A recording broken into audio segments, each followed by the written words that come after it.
Hello dear students, कैसे हैं आप सभी। आज आपको जो शेष बचे हुए अतिलघु उत्तरीय प्रश्न हैं वो कराए जाएंगे। जैसे पहला प्रश्न है, व्यक्ति के सांवेगिक पक्ष पर टिप्पणी लिखिए। सांवेगिक, संवेग से बना है, इमोशंस। तो क्या है ये? हमारे संवेगों का हमारी जो व्यवहार प्रणाली में समावेश एक यथार्थ है, कोई कल्पना नहीं। संवेगों के प्रभाव में आकर हम कभी कभी कोई ऐसा कार्य कर बैठते हैं, यानी कि हमारे संवेग बहुत ज़्यादा तीव्र हुए और हमने ऐसा कोई कार्य किया जो हमें बाद में पछताना पड़े। तो बड़ा ही ध्यानपूर्वक इस पर कंट्रोल होना चाहिए, यानी कि इमोशंस कैसे होने चाहिए, बैलेंस। तीन चीज़ें आती हैं, फिजिकली फिट व्यक्ति होना चाहिए, मेंटली अलर्ट होना चाहिए और इमोशनली बैलेंस होना चाहिए। उसके इमोशन, संवेग बैलेंस होने चाहिए। तो वो ऐसे कार्य कर बैठता है जिसका उसके चरित्र पर और व्यक्तित्व की विकास प्रक्रिया में बहुत ही ज्वार भाटा एकदम से उत्पन्न हो जाता है। तो हमारा जो व्यक्तित्व है, तो संवेग उस पर उसका गुरुत्व केंद्र है। यानी कि अगर हमारे इमोशंस बैलेंस हैं तो हम एक अच्छे संतुलित नागरिक, एक अच्छे संतुलित व्यक्ति कहलाएंगे। अगला प्रश्न है, नेतृत्व की परिभाषा दीजिए। Definition of leadership.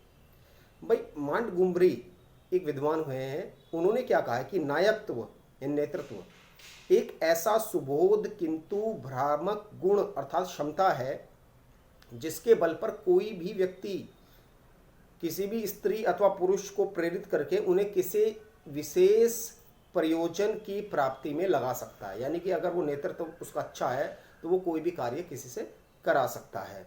तो वो कार्य अच्छा होना चाहिए। एक अच्छे नेता के 5 महत्वपूर्ण गुण बताइए। बहुत सारे गुण हैं, जैसे वो चरित्रवान हो, सबसे पहली चीज।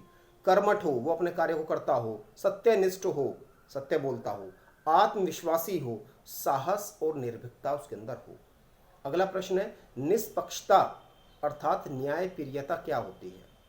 भाई निष्पक्षता यानी कि कोई भी व्यक्ति जब सभी व्यक्तियों के साथ सम व्यवहार करे, यानी कि किसी दूसरे व्यक्ति के साथ उसका क्राइटेरिया अलग है और एक गरीब व्यक्ति के साथ क्राइटेरिया अलग है, नहीं, सभी के साथ सम व्यवहार करे, एक जैसा व्यवहार करे, तो वह व्यक्ति निष्पक्ष अर्थात न्यायप्रियता कहलाएगा। अगला प्रश्न है कि एक अच्छे व्यक्तित्व के विकास करने की विधियां क्या हैं। बहुत अच्छा प्रश्न है। यानी कि हम अपनी जो पर्सनैलिटी है उसको कैसे डेवलप कर सकते हैं, कौन कौन सी विधियां हैं। भाई विद्यार्थियों से संबंध एक शिक्षक का होता है, तो विद्यार्थियों को एक उचित मंच पर विचार रखने में मदद करना। आपने देखा होगा कि प्रातःकाल की वेला में जब आप विद्यालय आते थे तो उस समय मंच पर हम कुछ भैया बहनों को बुला करके उनके विचार कि या कोई निबंध या कोई भाषण कराया जाता था, तो एक उचित मंच उनको प्रोवाइड किया जाता था। तो विचार रखने में उन्हें मदद करना। नंबर 2 कि व्यक्तित्व और नेतृत्व के उनके कैंप, शिविर आयोजित करना, या कोई खेल प्रतियोगिता है उसमें लेके जाना, या कोई निबंध प्रतियोगिता है, भाषण प्रतियोगिता है, तो ये सब शिविर के ही प्रकार हैं। या एक स्पेशल आपने शिविर लगाया, तो ये क्या है कि शिविर के प्रकार हैं। अब आता है कि खेल भाग ग्रहण सुयोग्य नेता कैसे उत्पन्न करता है। इस प्रश्न को समझे कि हमारा जो खेल में हम खेल खेलते हैं तो उससे एक अच्छा नेता, एक अच्छे लीडरशिप की कैसे उत्पन्न होता है, लीडरशिप की भावना कैसे उत्पन्न होती है। भाई खेलों में अगर जब आप पार्टिसिपेट करते हैं तो बहुत सारे गुण बिल्कुल आपके अंदर समाहित हो जाते हैं। जैसे आप अपनी टीम के साथ लगाव करना लग जाते हैं। आप अगर देश के साथ खेलते हैं तो देश का प्रतिनिधित्व आप करते हैं, तो देश के साथ आपका लगाव होता है।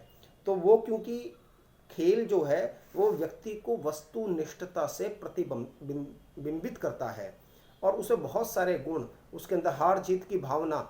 कभी आपने दर्शकों को देखा होगा, दर्शक अपनी टीवी तोड़ देते हैं, खासतौर से पाकिस्तान में जब में भारत से मैच हार जाते हैं, क्योंकि उन पर, उनके इमोशंस पर उनका कंट्रोल नहीं है। या आप भी कोई किसी से लगाव कर बैठते हैं किसी भी चीज़ से, तो वो चीज़ जब आपसे दूर होती है तो आप अपने इमोशंस पर कंट्रोल नहीं कर पाते। तो खेल आपको सिखाता है आपके इमोशंस पर कंट्रोल करना।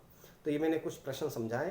तो आगे मैं आपको शॉर्ट टाइप्स क्वेश्चंस, जो लघुत्तरीय प्रश्न है, वो कराऊंगा। आप स्वस्थ रहिए, बिल्कुल खुश रहिए, तनाव बिल्कुल भी मत लीजिए और कार्य को लगातार करते रहें। धन्यवाद।